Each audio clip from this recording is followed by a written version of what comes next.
Então, irmãos, antes de tudo, vamos contextualizar sobre como é o projeto, mas eu gosto de sempre reforçar primeiro. Existe no mundo um grande mover de Deus acontecendo desde a chegada de Jesus, desde tudo que Jesus fez aqui, desde quando o homem caiu. O Senhor tem procurado e amado a sua criação, procurado cada um dos perdidos. E esse amor, ele chega nos nossos corações. Então esse mover, ele acontece, independente do que estamos fazendo, ok? Ele já está acontecendo há muito tempo. Esse mover maravilhoso, nós podemos ver várias vezes, nós testemunhamos várias vezes as suas expressões, testemunhamos através dos projetos missionários, das viagens missionárias, testemunhamos tudo que já aconteceu com a gente, ok? Mas esse mover, essa história maravilhosa, é uma história que nós podemos e devemos fazer parte. E aí é que está. Estamos em campanha de missões e a campanha serve para nos alertar. A história está acontecendo, nós precisamos fazer parte. Você vai fazer parte? A história está acontecendo, você tem feito parte da história? Ou você tem sido apenas um telespectador dessa história? E vou te falar, o telespectador dessa história, ele está perdendo muita coisa, tá? Está perdendo muita coisa. Porque nós podemos fazer parte, o Senhor nos chama isso. A partir do momento que nós encontramos com Jesus e vivemos uma transformação com Ele, Ele nos chamou para fazer parte da história. Então vamos conhecer agora uma das expressões desse mover. A Vila Minha Pátria é uma expressão. É um projeto que acontece lá em Morungaba, São Paulo, no interior de São Paulo.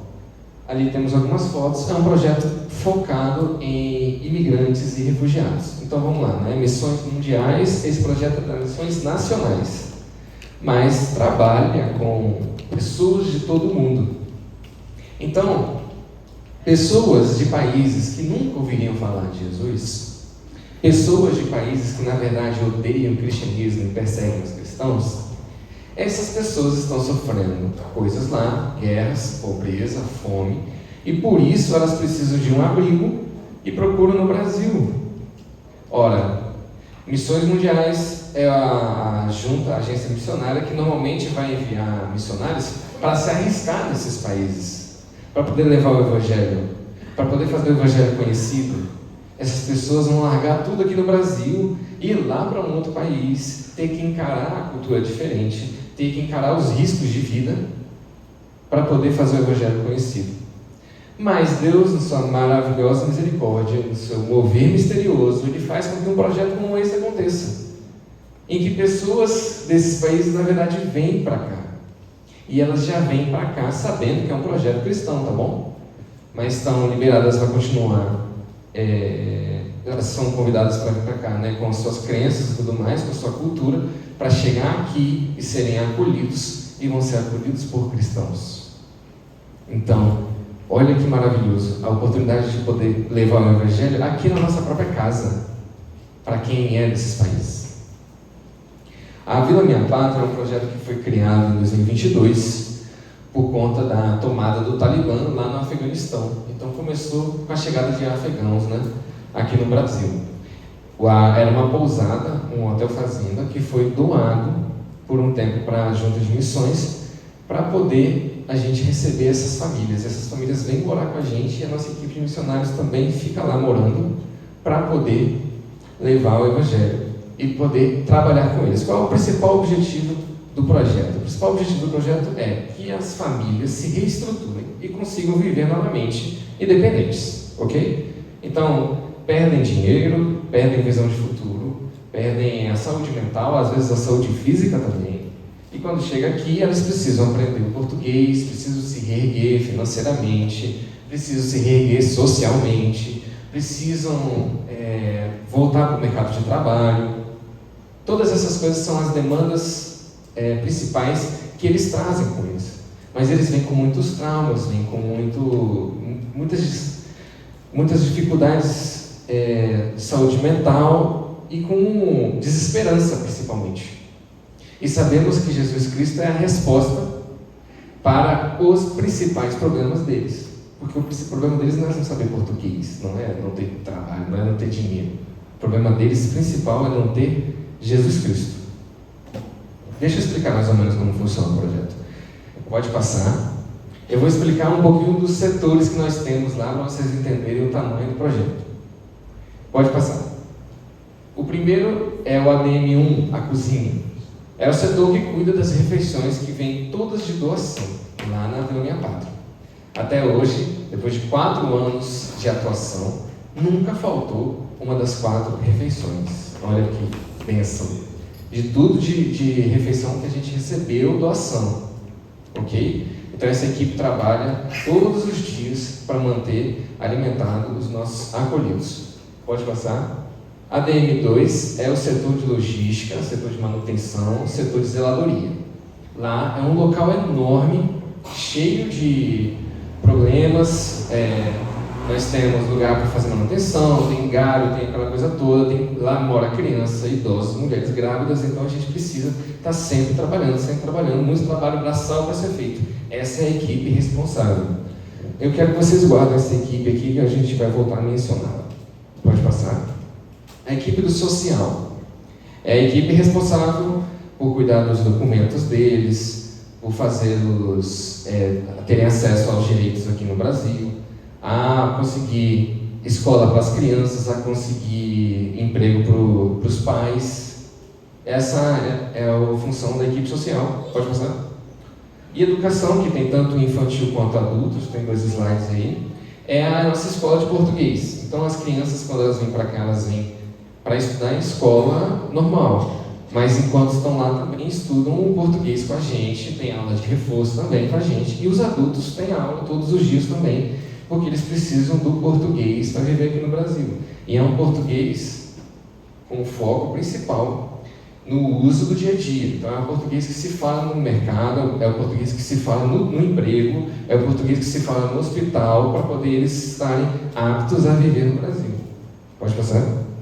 Saúde, nós temos a nossa equipe de saúde, que também, quero que vocês guardem que eu vou voltar a mencionar essa equipe, é a equipe que cuida de todos os problemas de saúde que a maioria deles tem, então tem que sempre estar fazendo checagem, sempre tem que estar levando para o hospital. A nossa equipe de saúde tem bastante trabalho, mas também é muito usada por Deus. Eu já vou contar uma história dessa equipe também. Capelania, que é a equipe responsável pela direção espiritual dentro da vila, né? E aí cabe um detalhe, né? A capelania cuida de mediação de conflitos, discipulado com os acolhidos que estão interessados em conhecer Jesus, cuida da própria equipe de missionários também. Então nós temos nossa rotina de devocional, nossa rotina de pregação e tudo mais. Mas aí cabe um detalhe. A vila é um projeto missionário, mas que trabalha com imigração. Então agora eu vou falar uma coisa que às vezes a gente é pego de surpresa. Com imigração, existem as questões das leis dos direitos humanos. E existe a questão do Ministério da Justiça que fica de olho. Eu quero reforçar, a Vila Minha Pátria é uma organização não governamental, ou seja, não vem recurso do dinheiro do governo, mas vem a vigilância, porque a gente trabalha com imigração, é um assunto delicado, o imigrante é uma pessoa vulnerável, e o imigrante tem direito de preservar as crenças dele. Então nós não devemos, no sistema do nosso projeto, evangelizar como parte do sistema. Ou seja, ninguém é lá obrigado a participar dos cultos, ninguém é obrigado a ouvir Jesus, eles têm que ter o respeito ao culto deles. Eles não vão ter o espaço fornecido para eles fazerem o culto deles, mas eles têm a liberdade deles na casa deles. Porém, é aí que entra o evangelismo com imigrantes. Olha, gente, não vai ser muito diferente se nós estivéssemos indo no país deles. Não ia ser muito diferente. E como o missionário faz nessa questão? Do jeito que a gente faz lá. O viver o Evangelho, o viver o amor de Cristo, é algo que abre portas para que o Evangelho venha a ser conhecido. Então a gente mantém as nossas práticas, a gente deixa aberto para quem quiser participar, a gente traduz para as línguas deles quando eles querem participar dos nossos programas, mas é no serviço, é no ouvir, é no amor, é na entrega que cada missionário tem naquele projeto, que os corações começam a abrir, que os ouvidos começam a ouvir. e a se interessar em conhecer o que motiva a gente. Gente, é incrível, a maior parte das vezes o assunto começa sobre por que vocês fazem o que fazem, porque se incomodam de ver como a gente serve, e como a gente serve sem querer nada em troca, algo que não é muito comum na cultura deles. Então, esse choque que faz com que eles comecem a ficar, gente, mas eu quero entender quem é esse Cristo, eu quero entender por que esses cristãos fazem o que fazem, se empenham da forma como se empenham, e assim começa o evangelismo. E isso ocorre e ocorre vez após vez lá na vila. Eu, lá na época que eu estive, pude ver um testemunho lindo a respeito de um acolhido que se converteu, e ele era um idoso, e se converteu, como eu falei, por conta da equipe da saúde, pelo serviço que a equipe prestou a ele quando ele estava em necessidade. Vamos passar para a próxima. Essa era a interiorização, que é o objetivo final da vila, né? Então, o objetivo final do projeto é esse, é enviar as famílias para que eles possam viver aqui no Brasil ou no país que eles desejarem, só que viver independentes e com uma igreja que a acompanhe.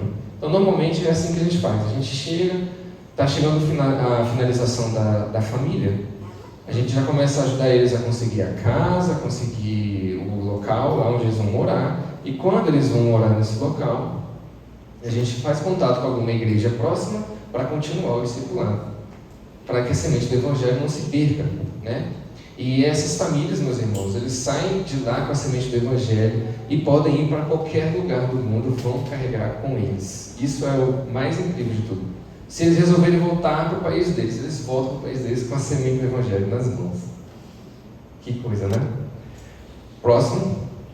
Ok, antes de entrar nesse assunto, eu estava falando do acolhido que se converteu, né? Ele era um idoso, né? E isso foi uma grande conquista para a vila, porque os idosos são muito difíceis de abrir a cabeça para poder ouvir uma outra religião. Gente, eles passaram a vida toda praticando uma religião e eles estavam muito enraizados na religião deles. Poxa. Então, quando aquele acolhido estava sofrendo com um câncer de próstata, não estava dizendo para ninguém, ele chegou envergonhado para falar com a diretora. Ele pediu que orasse em nome de Jesus, porque diz ele que Allah não ajudava ele. E daí as orações em nome de Jesus começaram, e aí a gente começou a acompanhar, a equipe de saúde começou a acompanhar, levar ele para o hospital e tudo mais.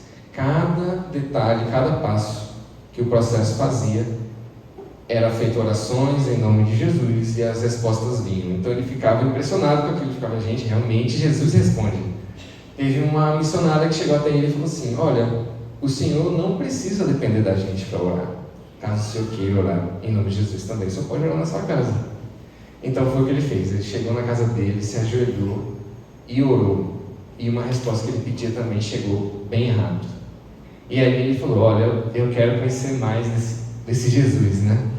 E a nossa equipe se aproximou, começou com o discipulado, entregou uma Bíblia na língua dele. E esse idoso também, um patriarca na casa dele, começou então a abrir o coração para o Evangelho. Isso é uma baita conquista para a vila e para o reino de Deus, porque, primeiro, a gente conseguiu ver com os próprios olhos uma pessoa abdicar de toda a vida, de toda a prática religiosa da vida dela, de toda a cultura, de todo o país dela, em nome de Jesus. E um patriarca é alguém que tem muita influência dentro da sua casa, lá na cultura deles. Ele é quem dita as regras na casa dele. Então, ele tem a possibilidade, caso ele quisesse, de chegar na casa dele e botar todo mundo para conhecer Jesus do dia para a noite. Porque é assim que são as regras da cultura deles.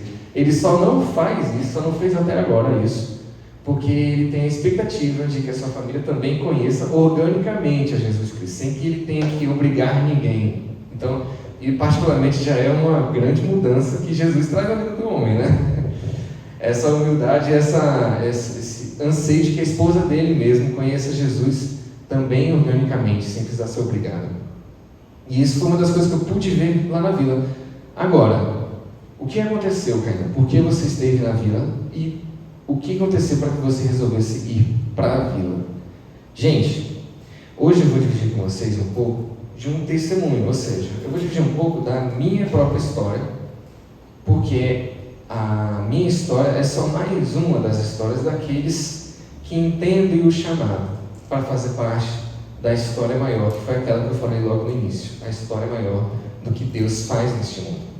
Todos aqui nesta igreja são chamados para a mesma coisa, ok? Eu vi esses dizeres aqui embaixo, achei legal, que a missão é feita com os joelhos dos que oram, com os pés dos que vão, com as mãos dos que contribuem, com as igrejas que enviam, né? Então, gente, existe um sistema orgânico, é o corpo de Cristo. Não existe uma pessoa indo sozinha, não existe uma pessoa inventando de ir para o campo, porque o corpo é maior que isso, o reino é maior que uma pessoa só. Então, todos aqui são chamados também, alguns para ir, alguns são chamados para ir, podem estar até resistindo a ir. Outros são chamados para fazer essas outras coisas, orar, contribuir. Mas eu vou te dizer, às vezes você não precisa ir, às vezes você já está no seu campo missionário. E você tem que ter consciência disso. O texto que eu trouxe aqui, Gênesis 22, é um texto bem conhecido. Eu vou ler aqui e a gente vai refletir um pouco juntos. Depois dessas coisas, desde o primeiro, né? Depois dessas coisas, Deus pôs Abraão à prova e lhe disse: Abraão, este lhe respondeu: eis-me aqui. Deus continuou: pegue o seu filho, seu único filho, Isaque, a quem você ama, e vá à terra de Moriá. Ali ofereça-o em holocausto sobre um dos montes que eu lhe mostrar. Na manhã seguinte, Abraão levantou-se de madrugada e, tendo preparado o seu jumento, levou consigo 2 dos seus servos e Isaque, seu filho. Rachou lenha para o holocausto e foi para o lugar que Deus lhe havia indicado. No terceiro dia, Abraão ergueu os olhos e viu o lugar de longe. Viu o lugar de longe. Então disse aos servos: esperem aqui com o jumento. Eu e o rapaz iremos até lá, e depois de termos adorado, voltaremos para junto de vocês. Abraão pegou a lenha do holocausto e a colocou sobre Isaque, seu filho. Ele, por sua vez, levava nas mãos o fogo e a faca. Assim, os dois caminhavam juntos. Isaque rompeu o silêncio e disse a Abraão, seu pai: meu pai. Abraão respondeu: eis-me aqui, meu filho. Isaque perguntou: eis aqui o fogo e a lenha, mas onde está o cordeiro para o holocausto? Abraão respondeu: Deus proverá para si o cordeiro para o holocausto, meu filho. E os dois seguiam juntos. Chegaram ao lugar que Deus lhe havia indicado, e ali Abraão edificou um altar, arrumou a lenha sobre ele, amarrou Isaque, seu filho, e o deitou no altar em cima da lenha. E, estendendo a mão, pegou a faca para sacrificar o seu filho.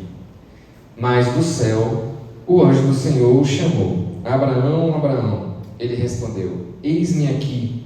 Então lhe disse: não estenda a mão sobre o menino e não faça nada a ele, pois agora sei que você teme a Deus, porque não me negou o seu filho, o seu único filho. Abraão ergueu os olhos e viu atrás de si um carneiro preso pelos chifres entre os arbustos. Abraão pegou o carneiro e ofereceu no holocausto em lugar do seu filho. E Abraão deu àquele lugar o nome de O Senhor Proverá. Daí dizer-se até o dia de hoje: no monte do Senhor se proverá. Amém. O Senhor proverá, que no original hebraico está ali atrás. Ali, ó. Jeová Jireh. Eu gosto muito dessa expressão. Jeová Jireh, eu gosto muito. Deus proverá. Foi dita 2 vezes aqui nesse episódio que Abraão passou com Isaque. E resume perfeitamente a situação toda. Eu sinceramente penso que Abraão estava falando aquilo tudo para si mesmo. O Senhor proverá, o Senhor proverá, o Senhor proverá. O Senhor proverá era a mentalidade de Abraão naquele dia. Porque, gente, Abraão estava para matar o próprio filho. E o filho da promessa, muito esperado.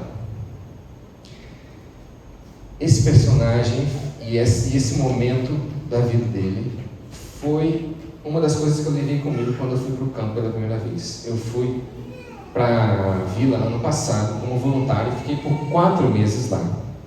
E o tempo que eu fui, no momento que eu fui com essa palavra na cabeça e com essa expressão: o Senhor proverá. Gente, eu tenho 24 anos, né? E eu, no início da minha vida adulta, juventude, né? Eu estava estudando e buscando uma profissão, que é uma profissão que eu amo muito. Então vamos lá. Mais ou menos na adolescência, assim, eu decidi qual era a profissão que eu queria seguir. Então agora que eu estou falando dessa experiência de vida, talvez os meninos mais ou menos da minha idade vão se identificar. Quando a gente está na adolescência, a gente está querendo descobrir qual é o nosso próximo passo, com o que a gente vai fazer, a gente vai fazer nem para quê, vamos estudar o quê, né? E aí quando a gente finalmente entende, a gente se apega a isso. E quando a gente não entende, a gente se sente perdido, né? Então eu estava me sentindo perdido, até finalmente entender o que eu queria. E quando eu entendi o que eu queria, fiquei em paz. Amém, fiquei em paz, porque entendi o que eu queria. Mas eu me apeguei àquilo de uma forma que eu não deveria. Por quê? Porque naquele momento que eu tive clareza do que eu queria para mim como profissão, eu me apeguei à profissão de tal forma que para mim era como se o Senhor tivesse me dado aquela profissão, me prometido aquela profissão, por uma experiência pessoal que eu tive com Ele, mas eu coloquei aquilo num lugar indevido na minha vida. E aí, por que o personagem de Abraão, Cainã? O personagem de Abraão também é um personagem que, dado momento da sua vida, recebe de Deus uma clara promessa, uma clara previsão do seu futuro, um sonho, um alvo. E ele começou a buscar esse alvo, mas ele, o pai da fé, ok? A gente conhece ele como o pai da fé. Ele passou o trajeto dele todo demonstrando uma imensa incredulidade, tá bom? Ele é o pai da fé, mas ele muitas vezes não teve a tal da fé. Ele foi ter bastante da fé aqui, nesse momento aqui. Mas lá no início, quando ele chegou no Egito e sentiu medo de morrer, ele não parecia ter tanta fé de que a promessa ia acontecer, né? Ele não tinha fé no Deus que tinha dado a promessa para ele, certo? Ele usou muito da competência dele, da inteligência dele, para tentar resolver esses problemas, ao invés de usar da fé. E nisso ele vacilou muito. Vacilou tantas vezes que eu acho engraçado pensar, um dos vacilos dele, que foi o Ismael, né, um dos filhos que não era filho da promessa, que ele não deveria ter tido, mas ele teve mesmo assim, porque ele achou que ia ser uma ideia legal, uma ideia melhor de como resolver o problema. Esse filho se tornou o patriarca da galera que a gente está acolhendo lá no Vila 64, olha só. Interessante, né? Os árabes são descendência de Ismael. Vive brigando até hoje com os primos deles lá na Palestina, porque ninguém sabe quem que é o verdadeiro filho da promessa, não sei o quê, e fica brigando.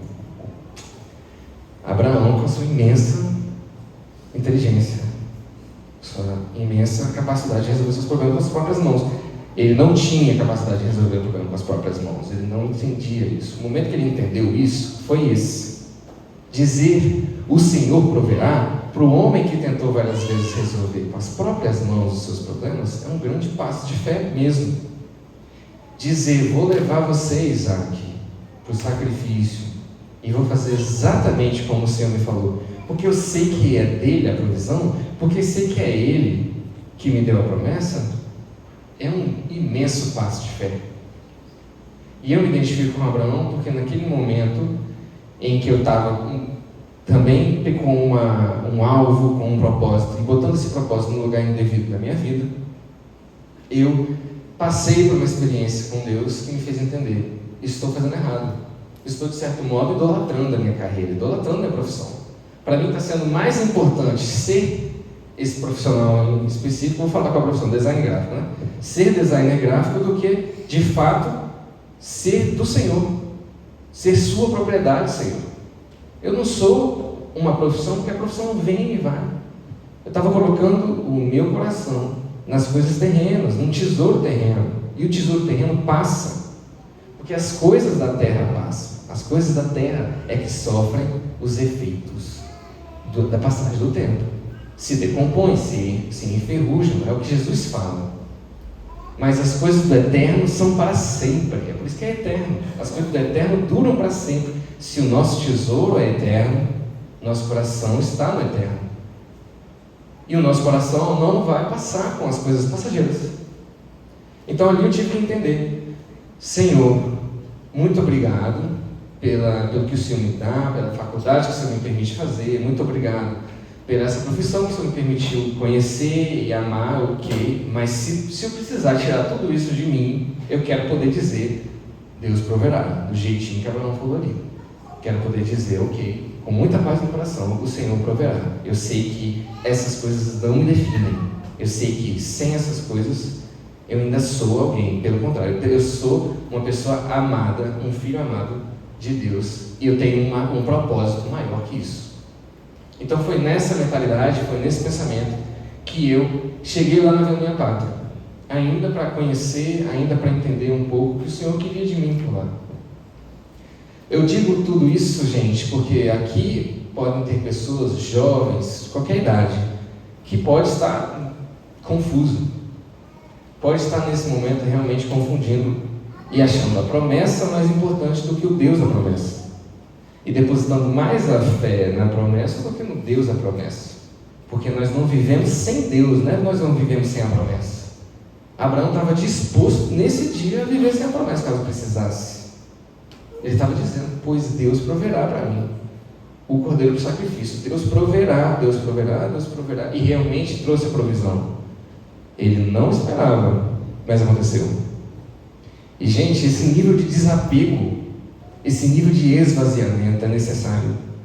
É necessário, porque não existe outra coisa para ser feita. O que a gente vai fazer? A gente vai passar o restante dos dias se empenhando em coisas terrenas e passageiras? Vamos passar o restante do nosso tempo e do nosso recurso se empenhando nessas coisas terrenas que passam? Existem vidas que precisam conhecer o Evangelho, existem pessoas que nunca ouviram de Jesus, existem pessoas que ouviram e não o conhecem de verdade, existem pessoas sofrendo pertinho da gente, que a gente está distraído com as coisas daqui, que vêm e vão, com o trabalho, que essa semana está cheio de coisa para fazer, e semana que vem está cheio de novo, porque nunca para. Com a faculdade, com as coisas que são da terra. Quando eu cheguei lá e pude ver aquelas vidas, pude ver um projeto que se empenha para poder receber essas vidas, eu pensei: poxa, tem coisa mais importante para a gente se preocupar.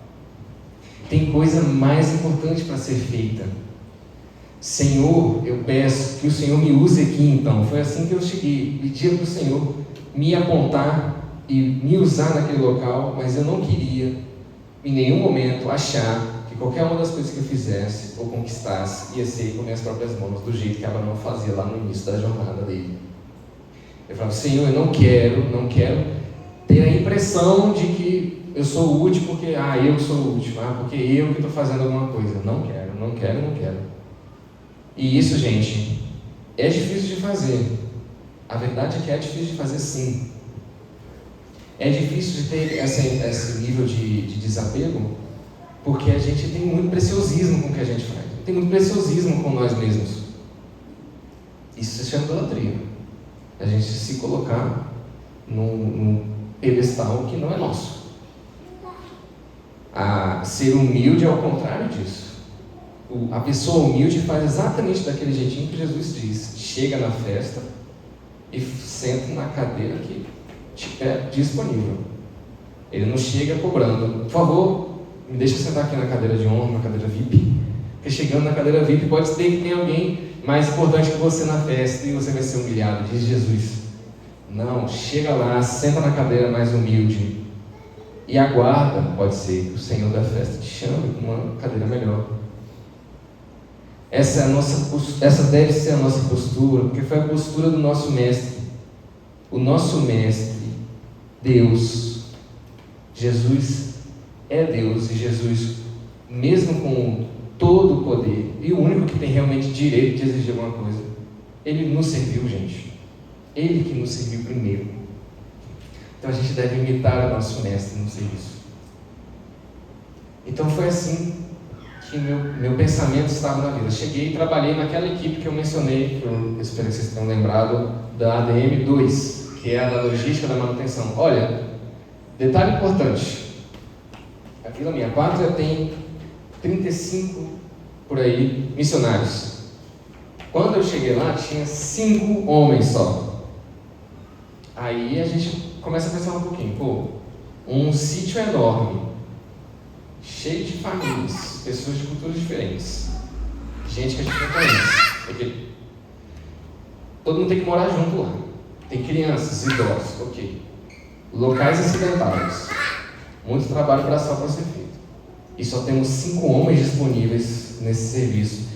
E acho que só 2 ou 3 deles que estavam no trabalho braçal, inclusive. O resto estava em outro tipo de trabalho. Será que estava pesado? Será que tinha muito trabalho para fazer? Tinha, e muito. Então, olha, quando eu cheguei lá, na primeira vez que eu fui, um pouco antes de ir como voluntário, eu vi isso e pensei, caramba, gente, por que os homens vêm aqui, olham para isso e vão embora em paz, simplesmente vão embora? E eu querendo colocar no altar, da mesma forma que Abraão tinha feito, a profissão que era tão importante para mim, né? Eu falo, Senhor, se o Senhor quiser me usar aqui, no trabalho que me entregarem para fazer, eu estou disposto. Por favor, me dá paz, me dá a provisão que o Senhor sabe que eu preciso e eu não quero querer mais do que eu preciso. Quero estar grato com o que o Senhor me entregar. Quero estar grato, mesmo que seja pouco, quero poder estar grato. Essa era a minha oração. Era como eu orava, era como eu pedia. Senhor, que eu possa repetir esse Deus proverá. Então eu cheguei lá, trabalhei nessa equipe por um tempo. E aquela profissão que para mim era tão importante, eu coloquei no Senhor, se quiser que eu fique no bolso aqui, a vida toda fica. Eu ainda estava fazendo o meu próprio trabalho pessoal, online, porque eu precisava, porque eu estava como voluntário ainda, né? Mas eu fazia no tempo que tinha lá. Agora, na maior parte do tempo, eu estava trabalhando para a vila, um trabalho que me entregava. E buscando ser grato, ser grato. Gente, Deus é perfeito. Deus é maravilhoso. O testemunho é para isso, né? Para a gente saber o tipo de coisa que Deus faz na vida das pessoas. Não existe fórmula, né, gente? Cada um tem sua própria relação com Deus e tal. Mas na minha relação com Deus, quando eu entreguei no altar do jeitinho que Abraão fez, 2 meses depois, a equipe começou a pedir para que eu fizesse minha profissão lá na vila. Me falaram, Kainan, por favor, ajuda nisso, naquilo, que eram coisas de design. E eu pude começar a trabalhar, além do que eu já estava fazendo, também no design. Ao ponto de falar, Kainan, quer saber? Fica direto no design. E eu comecei a trabalhar e tal. Com isso, veio um convite para ficar como missionário de formação. E daí retornar, né, nessa semana agora, para poder ficar definitivamente como missionário de formação. Gente, o testemunho, ele não pode confundir a gente. Não pode. A história, como eu falei, ela não é a história sobre uma pessoa só. Então, quando eu cheguei lá, me dispus, eu tive tudo que eu precisava. Porque é como o Senhor faz. Quando o povo esteve no deserto, eles receberam maná para serem alimentados. E era o que eles precisavam. E eles estavam sendo alimentados. Não precisava de mais do que aquilo. Às vezes a gente quer mais do que precisa. E eu, lá, só queria o que eu precisava. Só o que precisava. E o Senhor sabia que eu precisava. A gente pode falar assim com o Senhor. A gente pode falar, Senhor, o Senhor sabe o que eu preciso, que eu tenha gratidão pelo que eu tenho, que eu possa continuar me sentindo sustentado e que o Senhor me abençoe para que eu não tenha a cobiça, a vontade de ter mais do que eu realmente preciso. Que Ele, gente, nos usa como Ele quiser usar. E às vezes, como foi o meu caso, e como foi o caso de Abraão, às vezes Ele quer entregar. Entregou para mim aquela oportunidade. Entregou para Abraão, o filho dele, de volta. Mas a nossa postura e a nossa decisão não pode ser por causa dos resultados, fazendo um tipo de fórmula ou querendo um resultado específico, mas sim com o propósito, o único propósito, de aumentar o reino de Deus, de poder trazer o Evangelho conhecido a mais e mais pessoas, porque é por isso que Ele nos abençoa. É por isso que Ele enche as nossas mãos, para que a gente possa distribuir mais. É por isso que Ele nos enche de bênçãos, que é para a gente poder transbordar mais. É por isso que Ele nos permite crescer num emprego, crescer num local. Por isso que Ele nos permite ter uma família, para a gente poder mais e mais fazer melhor o nosso trabalho de representá-lo aqui na Terra. Mas a gente precisa estar fazendo esse trabalho, gente. A gente precisa estar fazendo esse trabalho. Então agora, já caminhando para a finalização, a minha oração é que nós, então, como igreja, que aqui nós temos uma unidade do reino, que essa igreja possa ter essa clareza, essa consciência de que somos representantes dele aqui na terra e de que o Senhor nos enche para podermos transbordar, que nós possamos ter a sabedoria para isso, a sabedoria para reconhecer as oportunidades para fazer isso melhor, certo? E que nosso coração esteja sempre humilde diante dele. Amém? Então eu vou orar aqui para finalizar, depois eu converso um pouco mais com vocês sobre um outro detalhe. Senhor Deus, meu Pai, muito obrigado, Senhor, por esta noite. Muito obrigado, Senhor, por tudo que o Senhor faz por nós, por tudo que o Senhor nos permite viver. Obrigado, Senhor, por todo esse mover que o Senhor faz na terra, Pai, e por nos permitir fazer parte dele. Nós pedimos aqui hoje, Senhor, que o Senhor nos inclua nessa história, Pai.